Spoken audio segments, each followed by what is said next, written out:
welcome to the very first episode of From the Honeycomb. I am your host, Katerina Buranova, and I'm so excited to be here. Wherever you may be listening, whether in your car, working out, or simply sitting down with a cup of coffee, welcome. From the Honeycomb is a podcast that creates a spark of positive energy in your home, to design and architecture, to yoga and meditation, and travel. I want to build a place where you can come to for design inspirations and especially to learn about Vastu Shastra with a modern approach.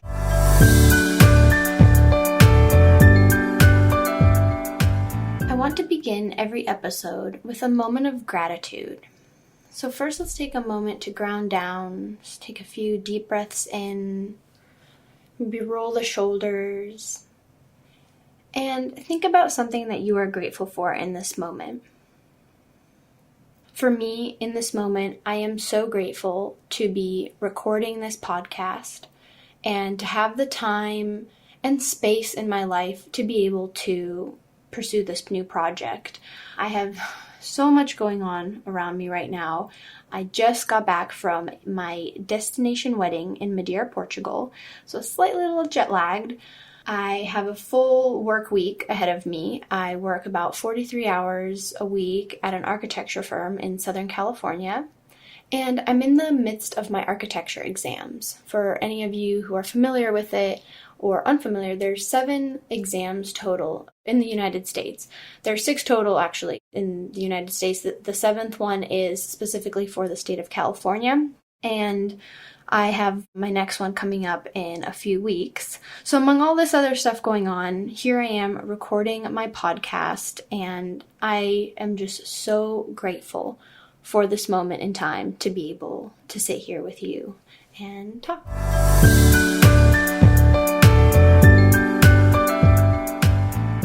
So let's start with a little bit about me. That's what this first episode is about. Just want to introduce myself to you.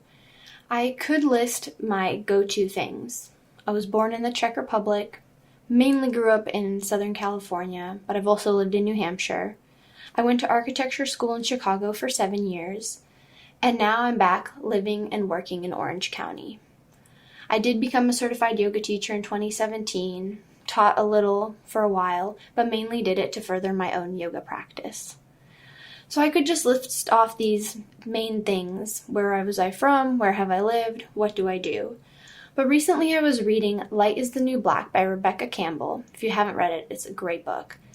And in it she says, don't squeeze your amazingness into a square box. And that's kind of what we do when we introduce ourselves to someone.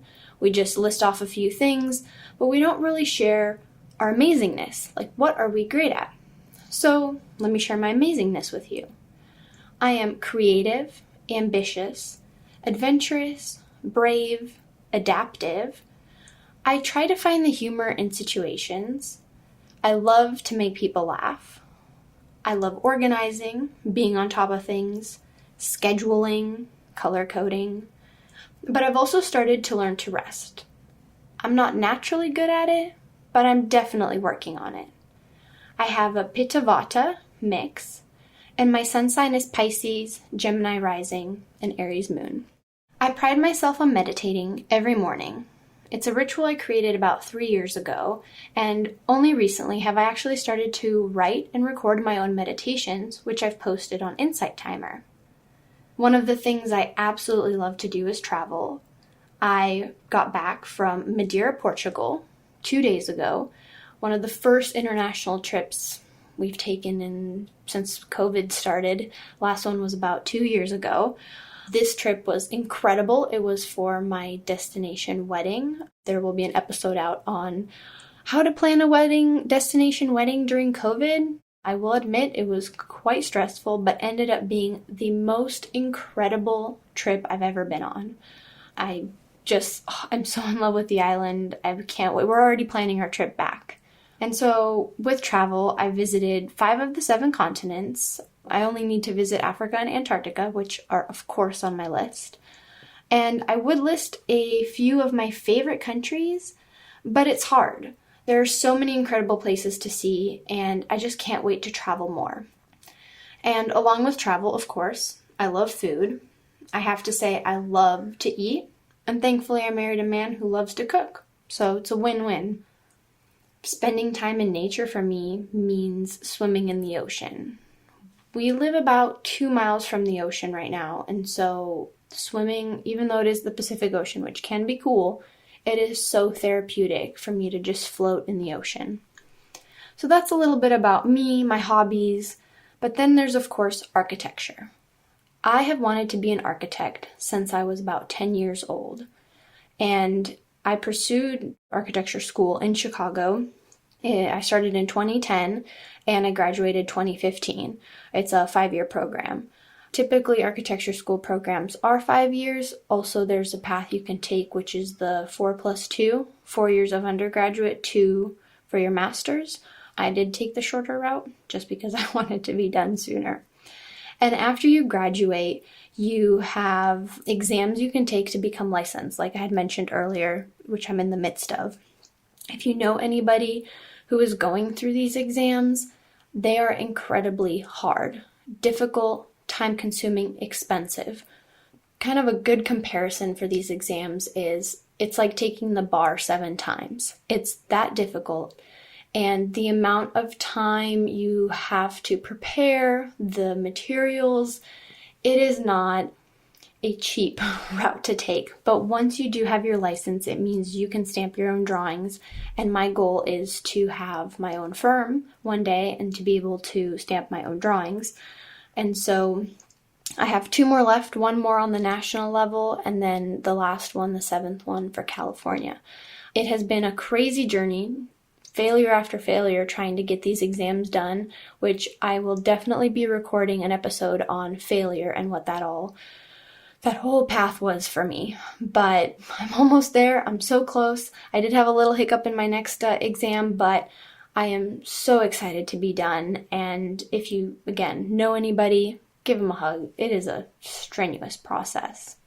But while I work on my license, of course, I can work at an architecture firm. And so I work at a high-end residential firm here in Southern Orange County, where we design homes, residential, of course, and there I manage projects from the design phase through submitting to the city, and then while the house is under construction.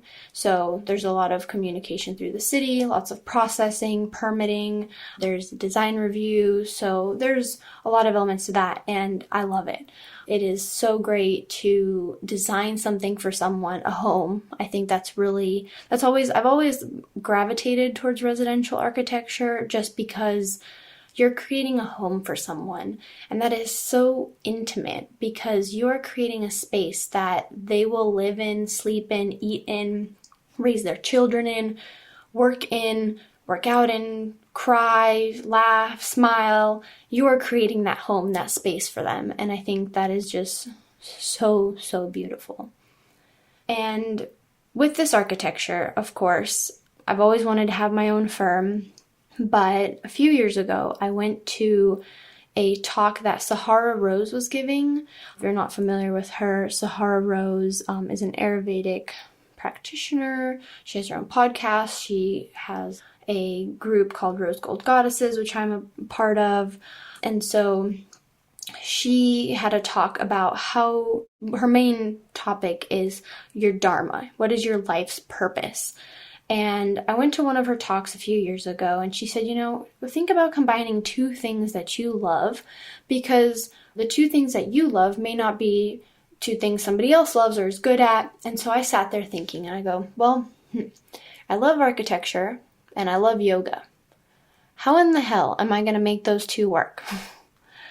So I started to kind of think about, okay, would I design yoga places, yoga like retreat centers, yoga studios? I'm like, but how many yoga studios to a certain extent can I design? And that's not even, I like the residential aspects. I thought, no. And then I started to learn and read about Vastu Shastra. And Vastu Shastra, it's similar if you're familiar with Feng Shui. Feng Shui has to do with rearranging furniture and adding colors to spaces to change the energy in the room to provide luck for you, to provide abundance. And Vastu Shastra is actually older than Feng Shui. Actually, Feng Shui did come from Vastu Shastra. So Vastu Shastra is from India, and then as it moved east to China, it became Feng Shui. And so, dating back thousands of years ago to India, what Vastu means is the science of structures. And it's based on mathematics, and it's a sister science to Ayurveda. So Ayurveda, if you know, is the Vedic science for food and health. Vastu Shastra is the science of structures. When you think about it, just as the mind and body are connected, so are the energies around us and in our home.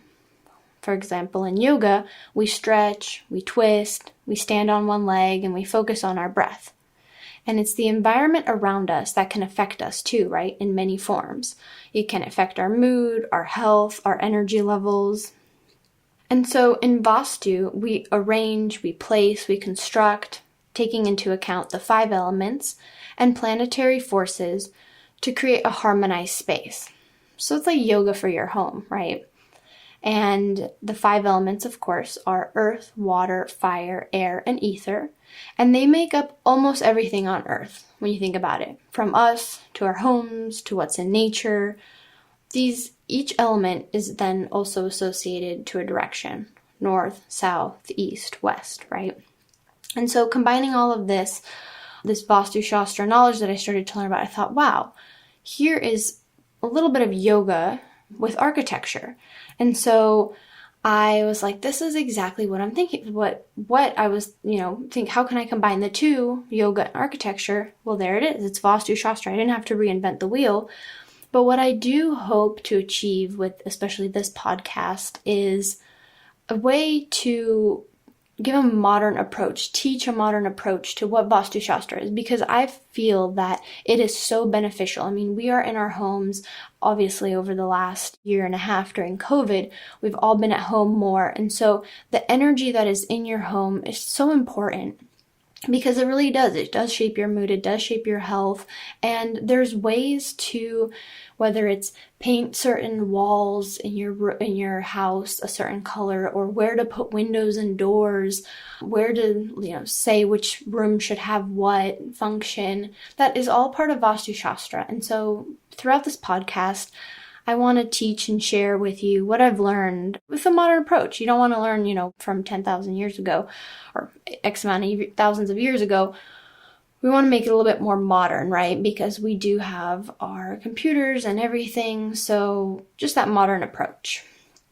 There was at the start of at the pandemic, I did start a honeycomb bee blog, is what it was called.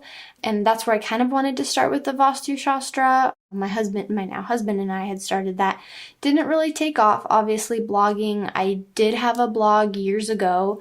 It was a travel, architecture, health, food blog, kind of a similar combination of all those.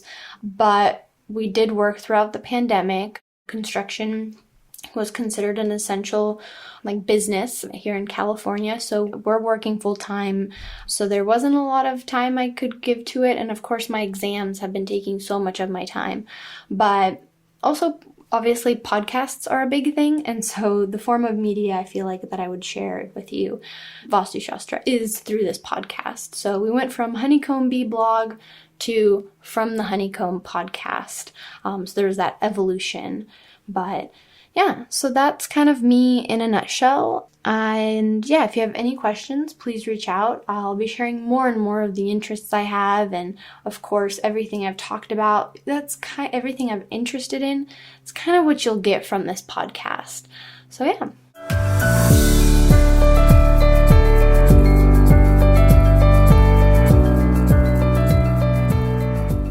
So at the end of every podcast, I want to leave you, my listener, with a few questions, something to think about. And for today's episode, I have 2 questions. First is, what would your dream room look like? Just a room in the house. It could be a bathroom, a bedroom, the kitchen, whatever it is. For me, my dream room is the bathroom. The bathroom I hope to manifest is a first off, part of it's outside, part of it's inside. So I have to live in a warm climate. I would love a standing free tub outside on a wood deck with an outdoor shower. Like that right there is just the dream I have. So I'm putting it out there right now into the universe. That would just be the most amazing bathroom. And then of course, you would walk through some sliders into where the sinks would be, and then depending on, of course, the climate, there would be a shower there too, with 2 shower heads, and just beautiful like white colors with a white and bluish tile, that right there. So take a moment then after the episode and think about, what would your dream room look like? And now the second part is, what would your dream house look like? So I want you to think about that and also manifest it, put it out to the universe. Or maybe you are living in your dream house right now. So think about that. Like, think about how, if you are, that's amazing. Congratulations. I'm so excited for you because you are in the home of your dreams, or maybe it is the room of your dreams right now that you're sitting in. But if you don't have that yet, I want you to think about it. And for me to manifest that, I would say what a dream house would look like is, it's not too large. It has a small yard, some ocean breeze, lots of natural light, some ventilation, natural ventilation, but not really in any particular style. There isn't a style I have to have. It's just kind of a combination of just cool colors. Everything is just soft to the touch.